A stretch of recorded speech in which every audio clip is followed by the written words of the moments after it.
তো ভাইয়া, আমরা এরপরে আরো কিছু কনসেপ্ট দেখবো ম্যাট্রিক্স এর, যেটা আসলে আমরা অনেক টাইমে এমসিকিউ তে ফেস করতে হয়।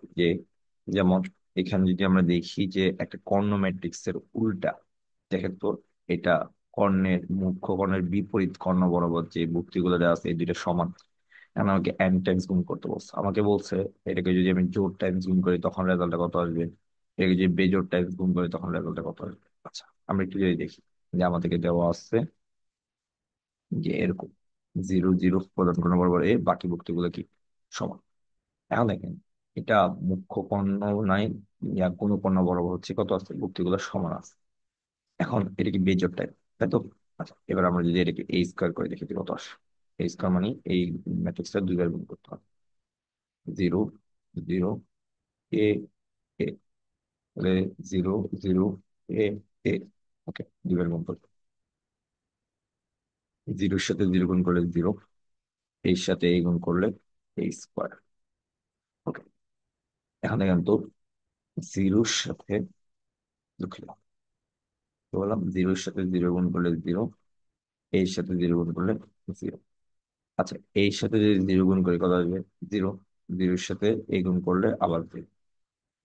ওকে, তারপর দেখেন তো, এর সাথে এ গুণ করলে এ স্কোয়ার, এবং জিরোর সাথে জিরো গুণ করলে কত আসবে, zero।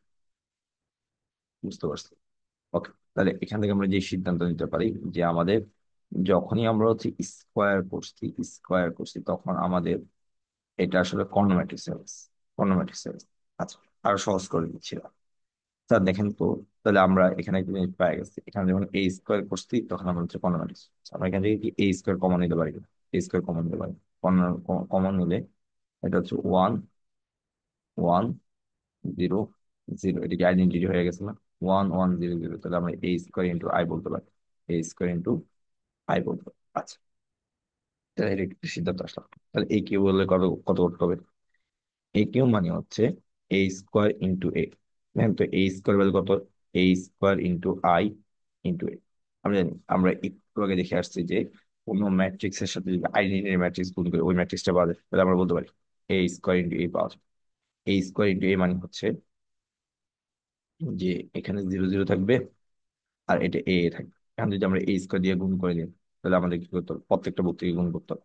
তাহলে এটা জিরো, এটা এ কিউব, এটা এ কিউব চলে আসবে, এটা জিরো চলে আসবে। বুঝতে পারছি? ওকে, এখন যদি এ টু দি পাওয়ার 4 বলে, এ টু দি পাওয়ার 4 বলে, এটা সমান কি A square into A square. তার এ স্কোয়ার মানে কত, A square into I into A square into I. তাহলে দেখেন তো, এটা A to the power into I থাকে না?